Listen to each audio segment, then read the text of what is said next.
Hello and welcome back to CamBro Conversations. Today's conversation, I'm delighted to be joined by Emma-Storey-Gordon. Emma, welcome to the podcast.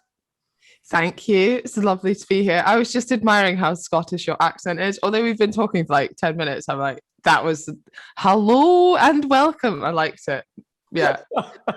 I feel at home. I actually get some stick from people sometimes, though, that I'm not that Scottish. So it kind of varies. A lot of my customers in my corporate space, they're kind of like, oh, you're not as Scottish as I hoped you would be. When they see my name, Colin Campbell, they assume, I don't know, I'd come down in a kilt and do like the Highland Fling.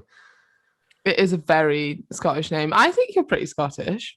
Yeah, I'm quite Scottish, but thankfully understandable enough for other nations to listen to the podcast as well, which is helpful. Yeah, that is very useful. I do feel sorry for like personal trainers who are like broad, really thick accents that want to do a podcast, and you're like, it's going to be hard for people to understand that. yeah, exactly that. But I do think being well-spoken and like able to deliver with a slight regional twang is a kind of like a bit of a superpower, because it helps you stand out that little bit, because you're not as generic as just a very, very base accent. Where's your accent from, Emma? It's a mix of Oxford and Scotland, I guess. Yeah, but there is actually really interesting research around how you take in information depending on the accent that you're hearing it from, and that even the same thing said in like Queen's English will be perceived to be more intelligent than someone saying it with a really broad accent from Dundee or something, which is interesting. And also, unfortunately, males are perceived to be more intelligent saying the same thing. That's interesting. There's the patriarchy there already. I know. Shocking. I was told before as well that sometimes when you deliver bad news or deal with a complaint, a lot of companies used to favor Scottish accents, not necessarily like a very hard Glaswegian or a very what we would maybe say like a posh Edinburgh, but somewhere in the middle where you sound quite empathetic, but you can be firm enough when you're Scottish and quite direct. So you don't beat about the bush if you're giving somebody bad news, like, sorry, your boiler's not going to be fixed for 3 weeks over Christmas. People are... Oh, that was very fitting, actually. Thank you. Do you know what? If your corporate job fails, there you go. Move into the call centre, the complaints area. But I've introduced you as Emma-Storey-Gordon. How many people know you as ESG instead? Do you know what's quite interesting? I think anyone who knows me like when I got into the fitness industry would just know me as Emma, and then anyone really from fitness would normally just call me ESG, I think.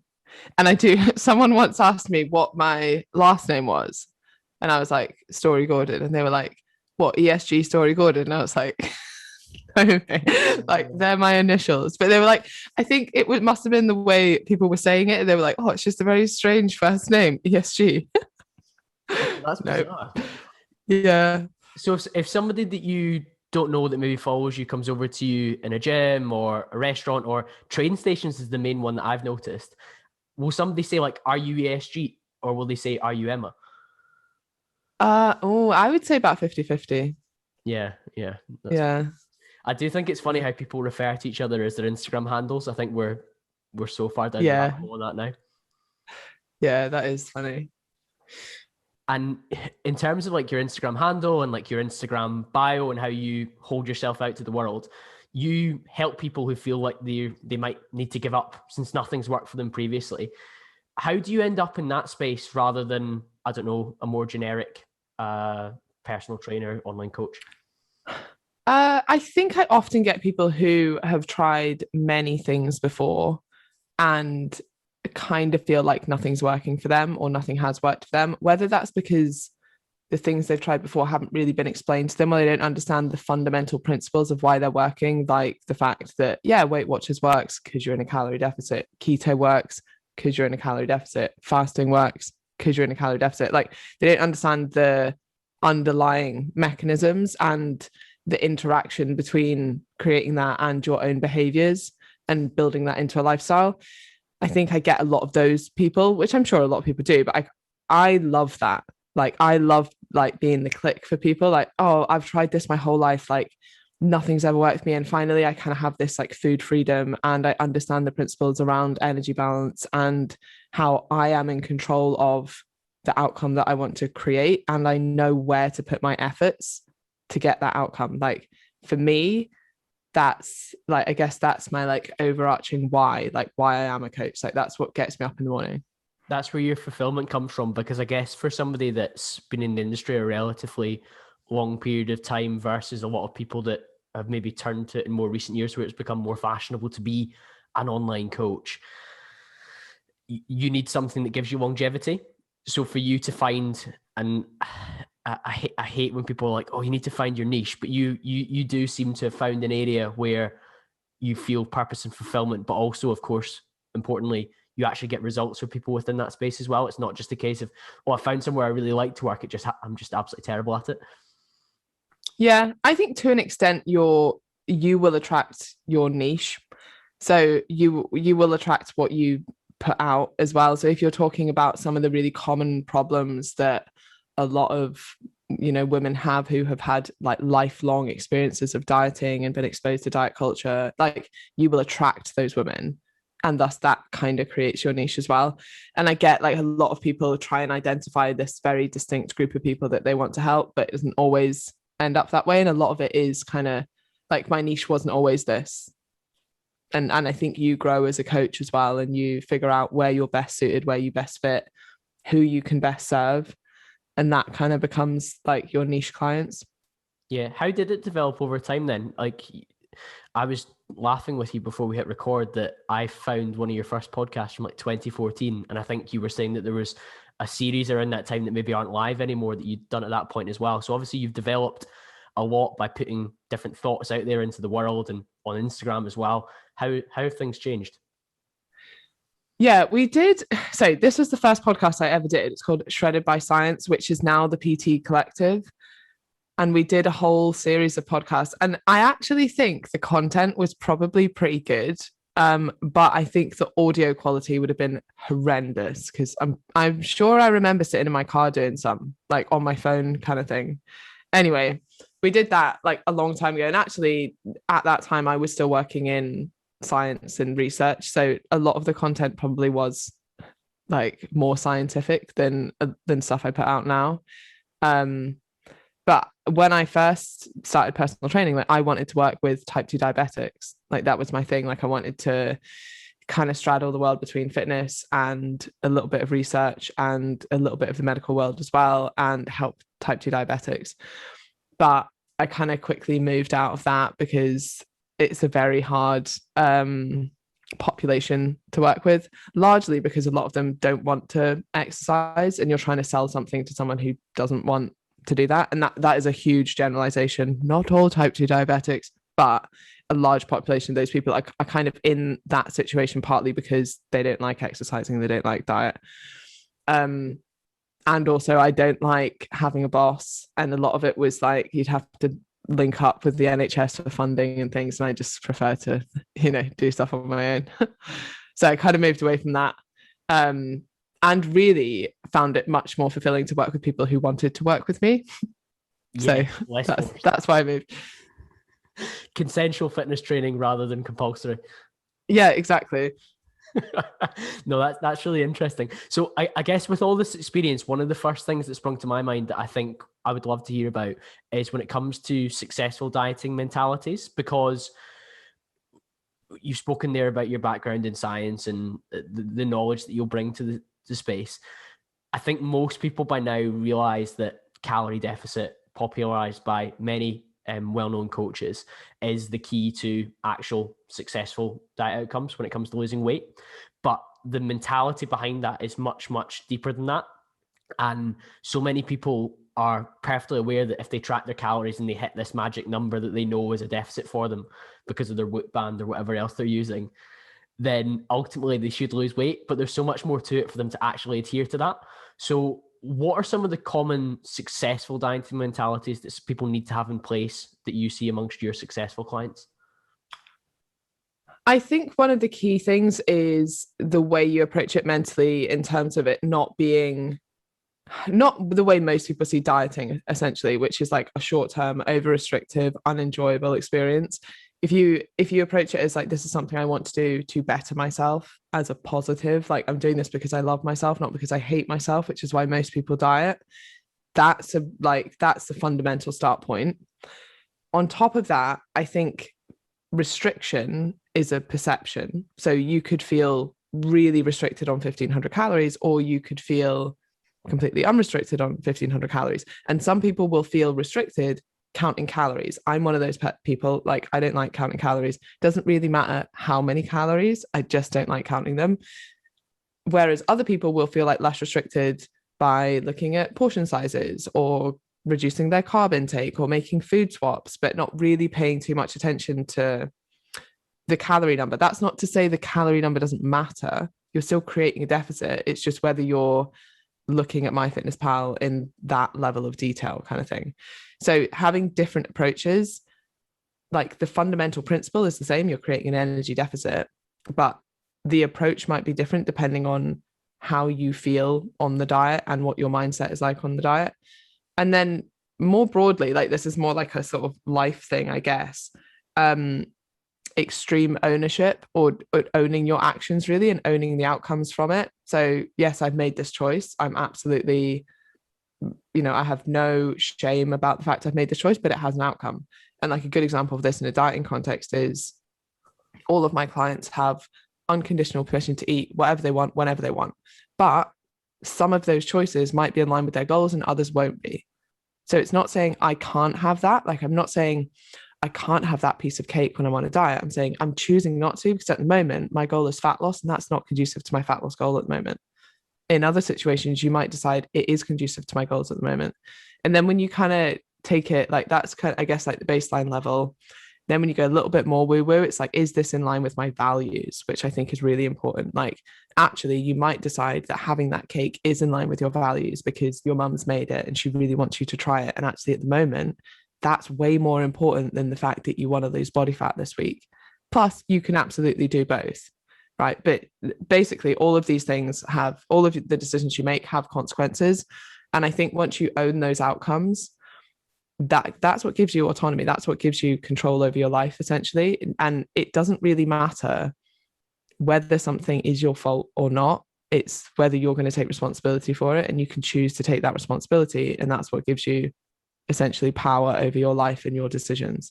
Yeah, there's lots going off in my head just now, but of those three, I definitely find all three really valuable. And that first one I would like summarize as like a bottom line up front, as there's so many different ways to skin a cat, but as long as they all meet the scientific requirement of calorie deficit if the goal is weight loss, then as long as the person feels comfortable using that approach, then that's the best approach for them. So I think that's very, very valuable. The second one, extreme ownership. And I drafted some questions that I was keen to ask you, and we've almost jumping forward to where I wanted to go and where I'm interested to go. But you have a personality online that's very warm and ingratiating and very supportive. But you've used a term there, extreme ownership, which a lot of people would associate with like maybe some of the more hardline people who are pushing for personal responsibility and not adopting like what I would call a victim mindset. And that wouldn't be a term that initially, if somebody scrolled your page, they would think, oh, Emma's going to talk about don't embrace a victim mindset. But that's effectively just the reverse engineering of that phrase there. So I find that very interesting that you're able to deliver that phrase while still being somebody that comes across as quite compassionate. Oh, I mean, thank you, because that's a huge compliment, because it's a really hard line to toe, I guess. Like I'm fully for extreme ownership, and I think victim mentality is like the reason that people stay where they are, the reason that people stay unhappy, the reason that people stay overweight when they don't want to be overweight. You can always find a reason not to do something, and you can always find an excuse for why you are where you are, or you can look for solutions. Like, that's your choice. And if you're looking for solutions, you're coachable. If you're looking for excuses, you're not coachable. And I think that gives you so much freedom. Like, a lot of people are like, right, so you're blaming people. It's not blame. Like, it's taking ownership. It doesn't matter if it's your fault or not. That's kind of irrelevant. Like, are you going to do something about it? That's essentially what you're saying. And I think this kind of relates to the whole self-care narrative, and also being an empathetic and compassionate coach, which like I am, and I'm sure that you are as well, and I'm sure that like everyone listening is, but a lot of the time that gets misconstrued into just being a really nice coach all the time. Be like, don't worry that you went over your calories, don't worry that you overate on the weekend, don't worry about this. And you'll see that every single Monday there'll be a post from someone being like, guys, if you went over your calories today or like over the weekend, don't worry, you're not a bad person, just get back on track. Fine. And I absolutely agree, you're not a bad person, don't feel guilty about it. But if this is a behavior that's getting in the way of your goals, if every single weekend you're overeating on your calories, we need to do something about that. And that's real self-care, that's real like looking after you, because I want you to get the results that you want, and I want you to live a life that you're happy with, and I want you to be in a body that you love and is healthy and is fit and does all the things that you want to do. Self-care or like being a compassionate coach isn't always just being like, don't worry about it, like we'll just get back on track. Like you have to call people out, and a lot of the time that's what the most compassionate thing to do is to call someone out and be like, there's a problem here, we need to fix it if we want to get to this goal, rather than just like pandering to people. Yeah, mollycoddling is another term, isn't it, where you just simply enable somebody continually to repeat the behaviors that they have done in the past, and of course they're never going to make the progress. And I think it's interesting that the three things you've called out are all congruent, because the third one, where you're talking about values and identity, and that links a lot with one of my favorite books, James Clear, Atomic Habits. And if you are telling a coach and paying a coach money to say, I want to achieve this particular fat loss goal or this particular look or aesthetic that I'm working towards, then if your actions don't reflect that, then you're wasting your own time, but also their time as well. And I suppose that would be where the compassionate thing to do for you would be either let them go as a client at some point, or up until that point, doing as much as you can to say, listen, you told me you cared about this, but your actions are demonstrating otherwise. Yeah. I mean, I call my clients out a lot. Even yesterday, I had a client who was like, this is what I'm going to do for the new year, because, you know, I've had a really, like, she went for it over Christmas, and she's like, I'm not going to see any of my friends, I'm not going to go out for New Year, I'm just going to stay in, I'm not going to drink alcohol, I'm not going out for meals during January, blah, blah, blah. And I was like, this is the most stupid idea. I was like, no, we're not doing this. How many times have we tried this in the past? Like, how many times has that worked for you? Like, extremes do not work. You will be going out on New Year, but you will practice moderation, and you will do blah, blah, blah. Like, a lot of the time, like, and I know, because I kind of was thinking about that yesterday, and I know as a less experienced coach, maybe a couple of years ago, I would have been like, okay, that sounds great, like you just get focused for the new year, that sounds awesome. It's like, no, now you know what's best for people, now you know that actually these extremes don't work. Like, it's very tempting to go all in after New Year and think, yeah, I'm just going to do something mega restrictive, or I'm never going to eat chocolate again, or I'm never going to drink alcohol again. And it's only ever going to be a finite period of time. Like, moderation is really freaking hard. Extremes are actually quite easy. It's actually very easy to say, I'm not going to have any chocolate, or I'm not going to have any quote unquote junk food. That's actually quite easy for a period of time. But saying I'm going to have 2 pieces of chocolate and then stop, that's hard. That's moderation, but that's how you get long-term results. And I think people think that they're almost doing better because they're taking this more extreme approach. You mentioned James Clear's book, and I really like that book, Atomic Habits. But I do think it sets unrealistic expectations in relation to how hard it's going to be. So, and I think that there was this big narrative within the fitness industry kind of around the time that book came out. I think a lot of people read it, and I did. And like, it's a great book, and most of it I completely agree with. But what I don't agree with is the notion that once it becomes a habit, it will be easy. And it won't. Like, it won't always be easy. And I think that there were a couple of, I kind of had this experience with a couple of clients who like, it's still quite hard to get myself to go to the gym. Like, when will this become like a habit which doesn't take any effort whatsoever? And I think being realistic, like, there's always going to be some effort required if you want an outcome. So I like to think of it like basically all of his principles, but in terms of routine. Like, you're trying to set a routine, and sure, routine always takes effort. Like, the definition of a habit is something that you do mindlessly, right? No one's actually driving to the gym and going and doing a workout mindlessly, but it's become their routine. And once it's in their routine, it becomes a hell of a lot easier to practice that long term. But I just think that expectation of it becoming effortless, yeah, I think that's isn't fair. realistic. Yeah, that's completely fair. I think there's some things become effortless because of the nature of them.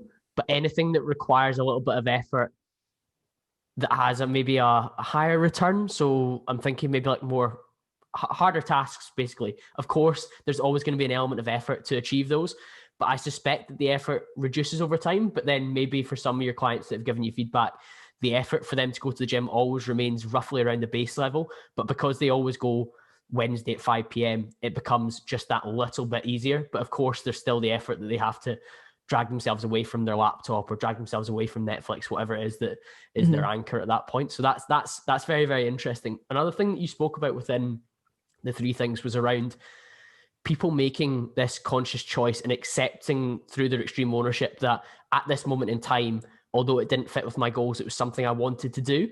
And I recently spoke with Nia Real on the podcast, the author of Indistractable, about the power of intent and how it aligns with our values. So again, it's really interesting using these terms.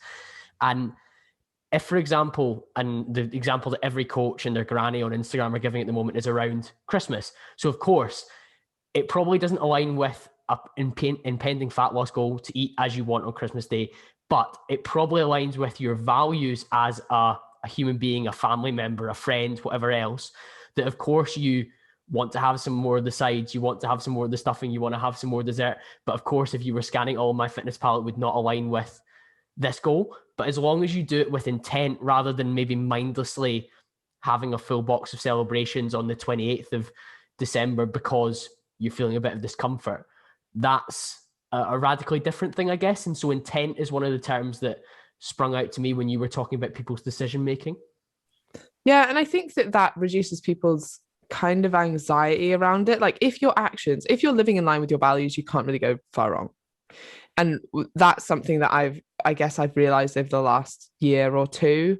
And it probably took like going to therapy to realize that as well. But actually, a lot of the anxieties we have around like everything are kind of broadly related to like come back to if you are living by your values, you really can't go far wrong. So even just like a really simple thing I do daily is journal at night. And one of the questions is, did I show up in a way that I wanted to show up today?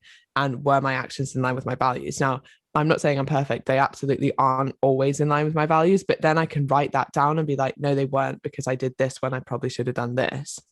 Call myself out on it. And the next time I learn from that and do something differently if I want to do something differently. So it's not about being perfect. It's just about owning your actions. Yeah, no, I completely understand that. You spoke again there about calling people out and calling yourself out. What are some of the hard truths that you sometimes have to tell your clients? Then you said you're good at normally saying that wasn't in line with your values. What are you doing?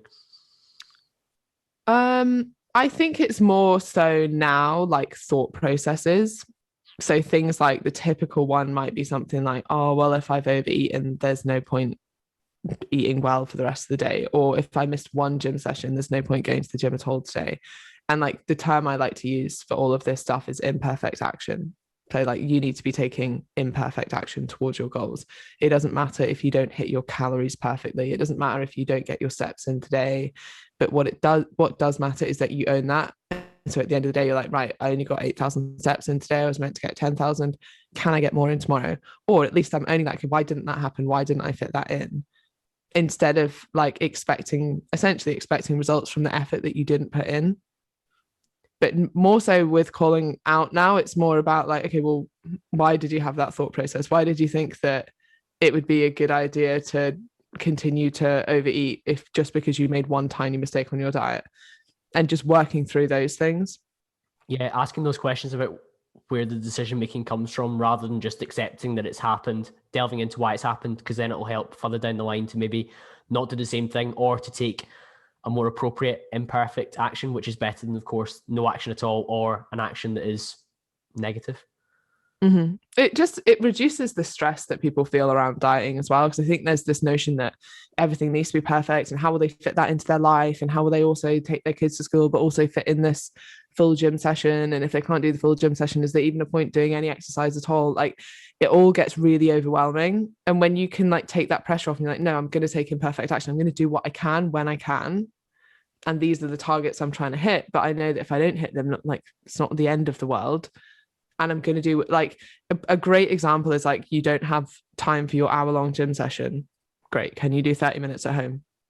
That's imperfect action. That's closer to your goal than you would be if you'd missed that gym session altogether. This concept of imperfect action, how does that link to your personal life away from being a coach? Because I've seen you speak before about being a perfectionist and working on breaking free, albeit maybe you've fully broken free now, but I know that it's maybe a progressive journey. Is that something that you learned in this area that you've applied, or how does that all work for you? How does it join together? I think a lot of people struggle with perfectionism, and it can manifest in like various ways. And I don't think you'll ever like kind of break free from it. And I actually think that with most personality traits, there is what I term like a positive side and then a shadow side to that. So, for example, perfectionism in some ways makes you very good at what you do. Like it in some contexts, if you're allowing it to. But if it means that you never start because it's not perfect, like prime example of this, I also mentor coaches, and a lot of them never put out their program, or that they're like worried about putting out their program because it's not perfect yet. And I'm like, the irony here is the only way you can ever get a program that's anywhere near perfect or anywhere near good is to start, is to get feedback, is to implement that feedback, and then to keep going and then to get more feedback. And the same is true with dieting. Like a good example is your calorie number. Like you won't know what the quote unquote perfect diet for you is until you start, until you do some self-experiment, until you find where that sweet spot for calories and fat loss is for you, because a calorie calculator can't tell you that. Not just because the calculations aren't in line with your physiological needs and because there's so many inaccuracies there, but also because there's so many things that come into what's going to be your sweet spot for calories that have nothing to do with physiology, and a calculator can't tell you. Like how you fare on lower calories. Some people could drop their calories lower, some need to be in a higher deficit, some people, because of dieting history, might not want to be in much of a deficit at all, other people can get away with being in a bigger deficit, blah blah blah. Like there are so many things that come up that you need to figure out as you go, and if you never start because you don't want to start until it's perfect, you'll never get anywhere. And I think that that's something that, again, it's like calling yourself out on that. Like, why am I not doing this? Why did I not start this podcast? Is it because I thought I wouldn't be the perfect podcast host? Yeah, you can't possibly be the perfect podcast host because you've had no experience podcasting. How do you get experience? Just fucking start. Like, it's always that. Like, and you have to take that imperfect action. And your first podcast was probably shit. Yeah. Like, it always will be. But the only way you get better is to keep going. And the first diet that you try probably isn't going to work.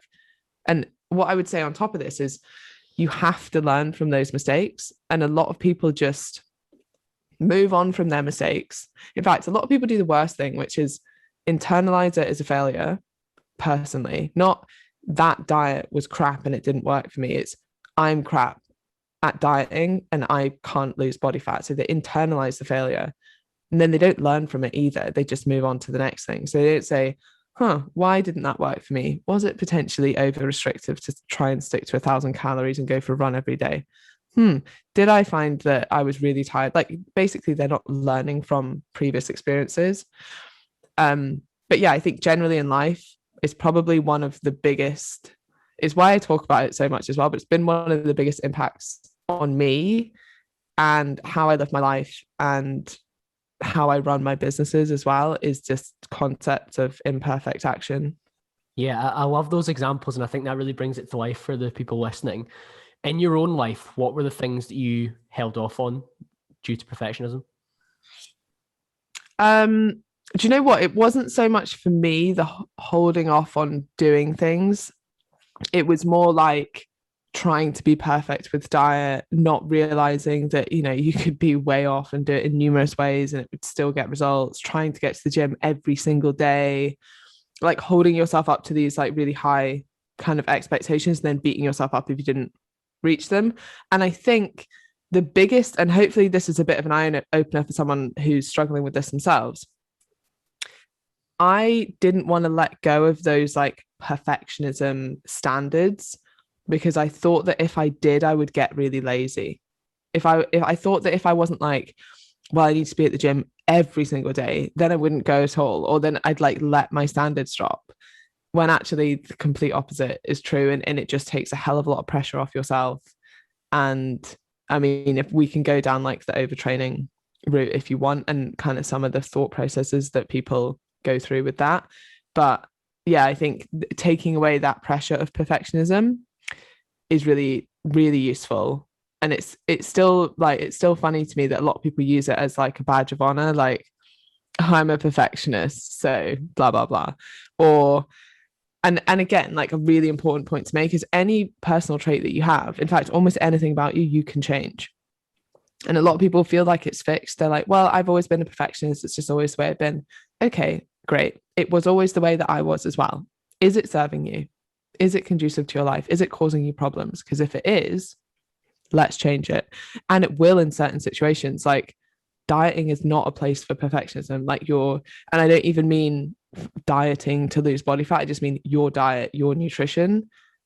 There isn't a perfect intake anyway. So if you're striving for this, like, it can lead in extreme situations to, orthorexia, eating disorders, and perfectionism is one of the key traits of eating disorders. And again, like, this is quite a good example of the positives and negatives of that trait. Like, a lot of people I know who have eating disorders or who have struggled with them in the past are also extremely intelligent, like doctors, like, have done extremely well in terms of education and holding themselves to these like ridiculously high standards. But if you put that in the wrong context, i.e. in your nutrition, like, bad shit happens basically.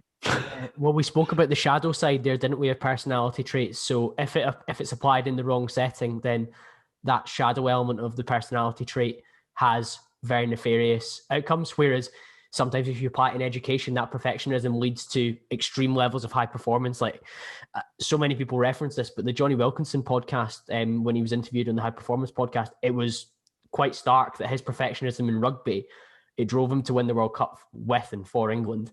But he also basically injured his body for the next 5, 6, 7 years because he was so mentally hard on himself that it was manifesting within his body. So really, really interesting points you make, Emma. And you did mention overtraining, which is a subject that I'm keen to talk to you about. And it's an area that you've got some personal experience as well. So I'd love if you could share that with me. Yeah. So I wouldn't say, I mean, there are certain clinical definitions of overtraining, or like sports science definitions of overtraining. So real overtraining is like when your performance starts to drop, and there can be other things that come alongside that, like poor mood, hypothalamic amenorrhea in women, etc., etc. I never got to that. So technically it'd be like overreaching, or more what I would term spinning my wheels. Like, and the effect wasn't so much, it was basically the effect was on the other areas of your life, as opposed to, I mean, I wasn't an elite athlete or anything, so it didn't really matter that my performance might have dropped. Not that I really noticed that, but I spent a lot of time in the gym. And when you really understand exercise physiology, and more to the point, the law of diminishing returns, you realize that if you're trying to train, like some people, twice a day, and you're not recovering well and you're not fueling that, and your goal, like, do you even have a performance goal? Like, this is slightly different if you're, I don't know, a CrossFit athlete, or you're an elite level athlete in some sport. But for most of us, like, we don't need to be training that much. And actually you get the vast majority of the benefit of your workout from like the first sort of 30, 40 minutes, after which, like, the benefit is really tapering down, and you're putting more and more time into it to get these tiny, tiny benefits, which in my head now aren't worth it. So the way that I actually like to kind of structure my whole life is in relation to this law of diminishing returns, which is essentially how much output are you getting from the input that you put in. And this comes from like economics and production lines, essentially. So if you're putting more and more effort in, but you're not getting more and more outcome, it means that you're kind of saturating that response. Now, people get a little bit confused by this, and they think that, I mean, there's no benefit to doing more. That isn't what I'm saying. So sometimes I use this with clients talking about step count, and sometimes they're like, oh, what? So you're saying that doing more steps has no benefit? I'm like, no, you will still burn more calories doing more steps. But now there's a cost to those more steps with things like, what else could you be doing with that time? Like, there's an opportunity cost to spending more time in the gym to spending more time going out walking, etc., etc. So you've got to kind of think, if you want to structure your best life, which is really more what I'm into now with coaching, it's like, okay, how can we structure your best life? Where are you putting your efforts where they're going to get the biggest rewards? And thinking about this in terms of the law of diminishing returns is really useful. So I sat and did some work this morning.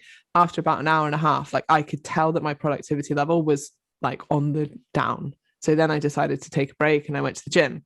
After about 40 minutes in the gym, I know that like doing more in there, yeah, I might get a little bit of benefit from that.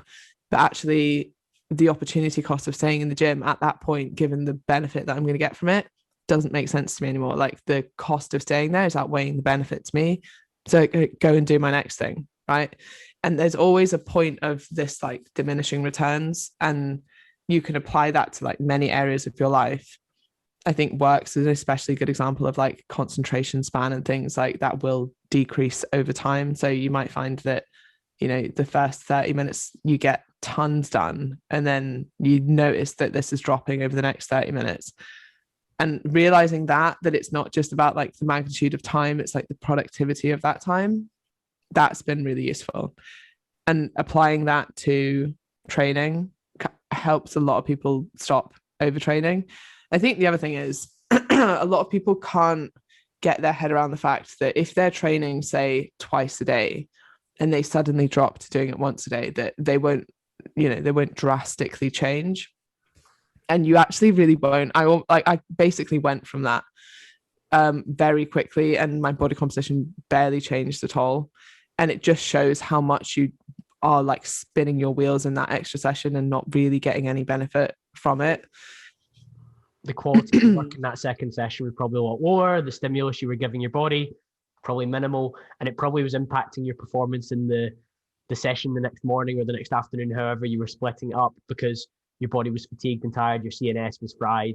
Like it was just a case of, like you say, diminishing returns at all times, because that extra hour that you were spending each day, if you'd spent that recovering or even sleeping or even walking, whatever else you wanted to put it into, you would have performed literally better. Anything else. Probably anything else, yeah. And I think one, in terms of recovery, but also people worry about like, oh, but what about my energy expenditure? Won't that go down? And honestly, not as much as what people think. Like we tend to massively overestimate how much energy we expend when we exercise. So it's not something really to worry too much about. I know that that's like a big like mental barrier for people. Like, oh, but if I don't exercise twice a day, I'll just put on a load of weight. And it's like, you won't. And actually, you'll probably find that your hunger decreases as well, because you're not massively overexerting yourself, which means that actually sticking to your nutrition is probably going to be a little bit easier. I found that as well whenever I've dieted for like a photo shoot or trying to get as lean as I can. If I do kind of like HIIT style training, so like maybe a CrossFit style WOD or whatever, if I don't really know how many calories it burns, because I'm actually not a big fan of the fitness trackers, because I think they're so horrendously inaccurate when it comes to like, oh, you burnt 600 calories in that leg session. You absolutely did not, I can assure you. But when I do like maybe a 20-minute WOD, if I did 20 minutes of steps, obviously I'd probably burn less calories, but my hunger level is nowhere near if I went for a 20-minute walk. Whereas if I do like a high intensity workout, I'm just craving food after. I'm just demanding food from a recovery aspect, but also I don't know what hormones are going on that just make me want to eat so much more. Whereas the lower intensity stuff, I find I'm a lot less likely to want to overeat afterwards. Yeah. Interestingly, the research around this shows that everyone's quite different in their response to exercise. And some people it does ramp up their hunger, and other people it doesn't. And also different modes of exercise seem to have different effects on different individuals. So it's not a one size fits all, but where I do see this a lot is in women who are trying to lose weight, who try and go to as many gym classes as possible and are expending a hell of a lot of energy, but then end up overeating because their hunger levels are so high, or they find it really hard to stick to their diet because they're essentially over exercising. Yeah. When it comes to hunger, then I've seen you say before that hunger is not always the most useful guide of when we should actually eat. Why is that? Okay, this is a little bit unpopular now because of the popularity, I guess, of intuitive eating. And I'm a fan of intuitive eating to an extent. And I would love if we could all just eat intuitively and maintain a healthy body weight. But I think we have to be a bit realistic here that, 63% of the UK is overweight, and there's a reason for that. And that's because we're not very good at managing our energy intake and our energy expenditure. And that's partly because of the environment that we live in. Now, either you change your environment or you are a little bit more mindful around what you eat, and probably a combination of the two. I think there's this notion that being hungry means that you need food, and it doesn't necessarily. And there are so many things that can disrupt your hunger levels. So, I mean, one of them is just simply your genetics. So some people are predisposed to being hungrier than other people. The food choices that you have will also impact your hunger. So are you going to be more satiated after a big salad with loads of fiber and chicken and protein in it, or the same calories but half a donut? Like, obviously you're going to be more satiated after certain foods than you are after other foods. We say obviously, and then, Emma, but some people are still naive to that as well. Like I'll have somebody when I used to work in an office be like, oh, I can't believe you've just eaten 3 bagels, you can't have bread. But equally, they wouldn't bat an eyelid if they had, like, I don't know, like a chippy from the chip shop downstairs, and I probably had less calories.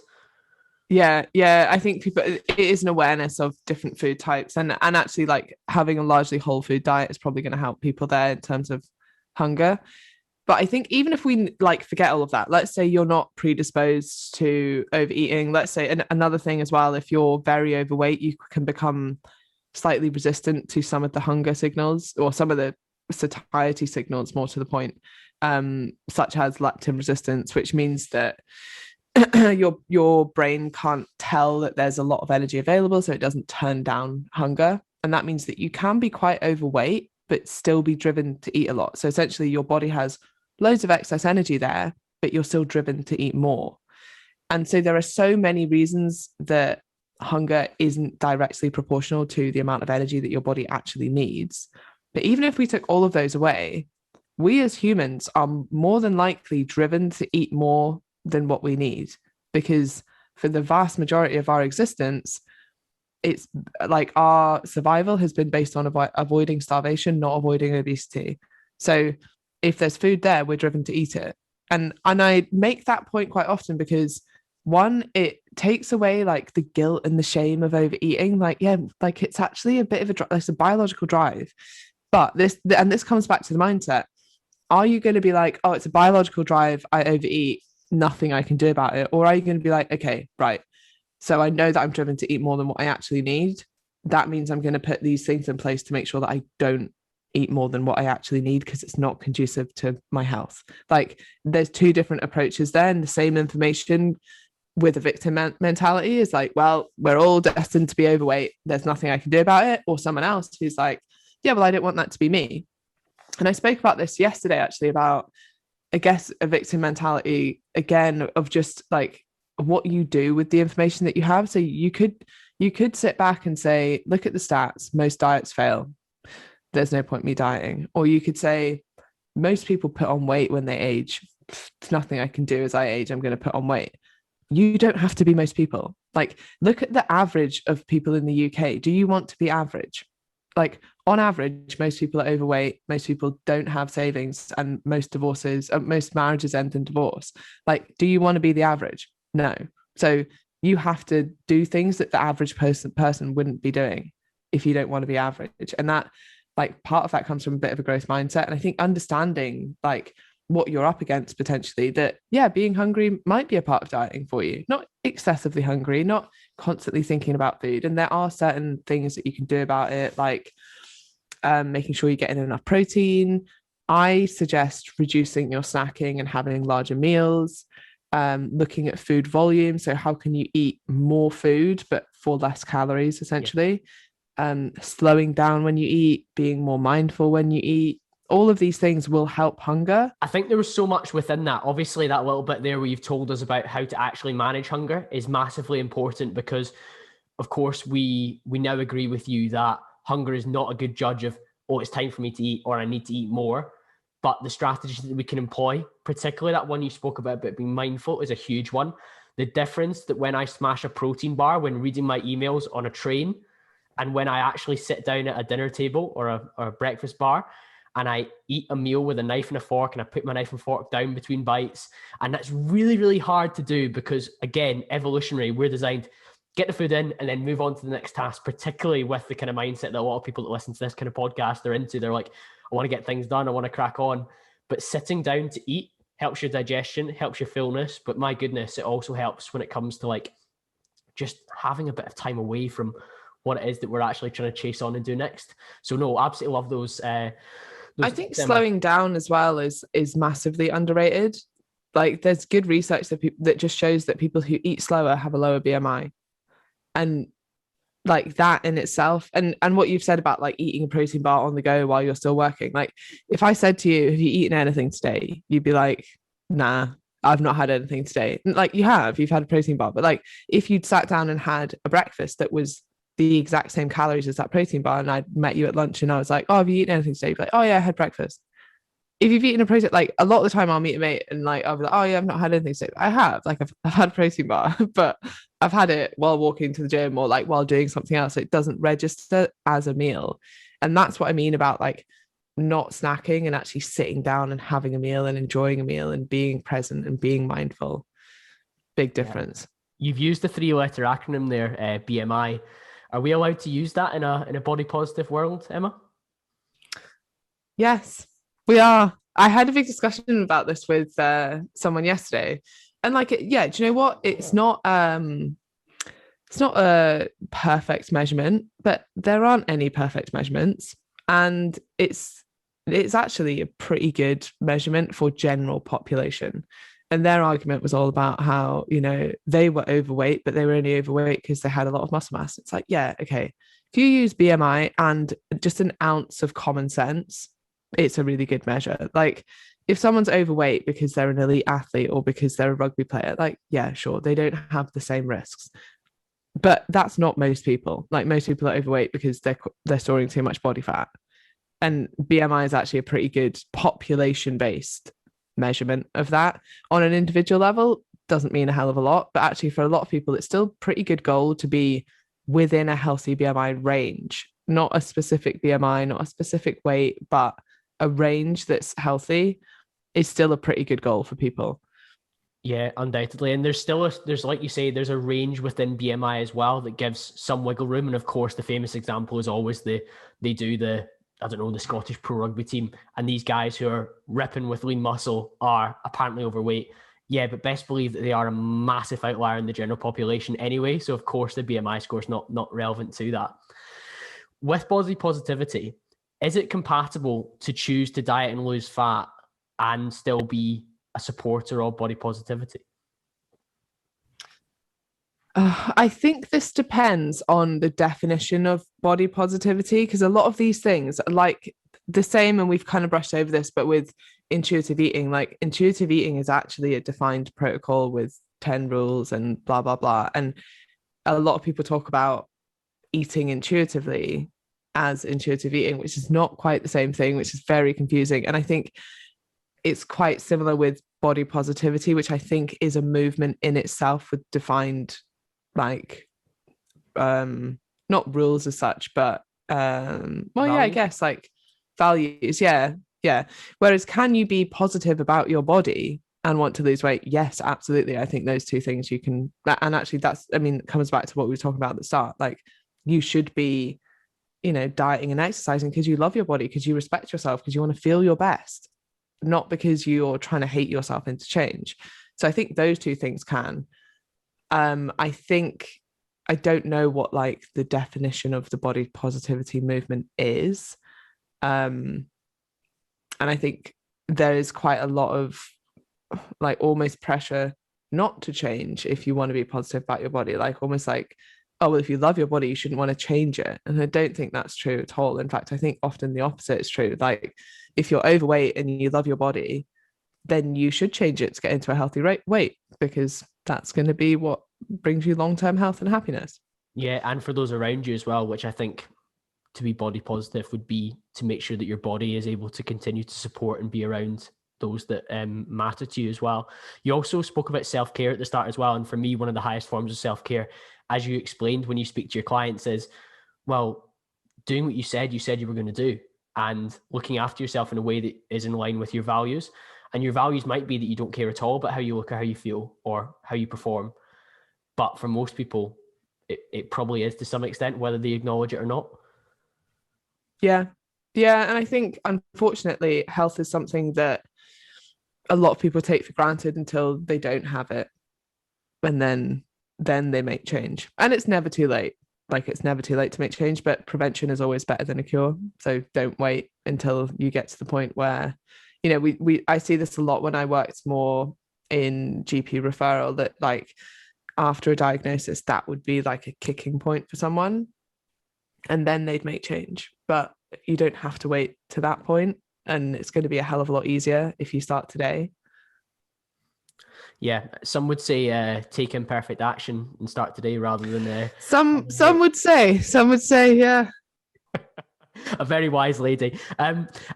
You mentioned in our discussion that you're now mentoring coaches now as well. What figures did you have as you were developing yourself that you looked up to? This is one of the reasons I wanted to do mentoring, because there aren't many women to look up to in the fitness industry from like a business standpoint. In fact, I didn't see any women mentors, and I thought instead of just complaining about the fact there's not women mentors, I was like, well, like maybe I should just do that, you know. I took imperfect action and I did it. Honestly, like, and as cheesy as this is, the people I look up to the most in the industry, I am lucky enough to work with. And I think that's one of like the drivers behind my businesses as well, is that I admire my business partners so much that I really want to make sure that my work is of a level that I think that they will be impressed by. So that's Amelia and Chloe. So yeah, I don't know who I really looked up to coming up in the industry. I think, you know, generally people like... What about outside of the industry, Emma? Did you have role models that you liked within business? Within business, not so much. Like, my mum's always been a big role model, although she has nothing to do with business at all. She's an academic, more and less to do with like directly within academic, but more just the amount of work that she put in, and that she does something that she loves, and going back to work after having kids, and yeah, I think more work ethic wise, I look up to my mum especially. Yeah, no, I think that's powerful, and I think we are all shaped by our parents and how they behave, regardless sometimes of whether we're able to acknowledge it or not. And I said I listened to a podcast with you from 2014, and you said even before that you were doing the Shredded by Science piece. Is it purely the passion to create content that speaks to people who feel like giving up since nothing's worked for them before that keeps you going at this stage, or is there something else sitting underneath? I really enjoy it. Like, I have managed to create businesses that basically allow me to do my favorite things and get paid for them. Like, I love coaching. It's always been a passion of mine. I'll never stop coaching. I love talking about health and fitness. It's like, I'm hugely interested in it. So I don't think I'll ever tire of talking about it. I love the geeky side. And now we've got EIQ nutrition. So I can pay myself to stay up to date with nutrition research. And yeah, so like, I get to do all of my favorite things. I'm also really interested in business, and I really enjoy that side of things. So now I'm like, great, now I can also pay myself to do that. Like, essentially my interests have become my businesses, which is really lucky. And so I don't really run out of like passion to do things or interest in things. And I think this is like a piece of advice that I give to a lot of the coaches that I work with, is that if you really find out what you are most passionate about within this industry, you will outwork everybody else effortlessly, because it's not that it never feels like work, but it's that you want to do it. And that's like, I think if there is like a secret behind it, it's like, yeah, really finding out the why of your business so that you want to get up in the morning, you want to do it. And a lot of other I guess like a lot of other mentors kind of have these like cookie cutter approaches of this is what you should do, X, Y, and Z. It's an 8-week program. You get people to do this. You get like, and the coach isn't as involved in it. Whereas this is really coach led. I'm like, I want to know what gets you going in the morning. I want to know who you best want to serve. I want to know what your like underlying why is here, because that's what's going to drive you going forward. And that's what's going to give you motivation. And that's what's going to make you outlast other people and work harder than other people. So identifying with that is really, really important.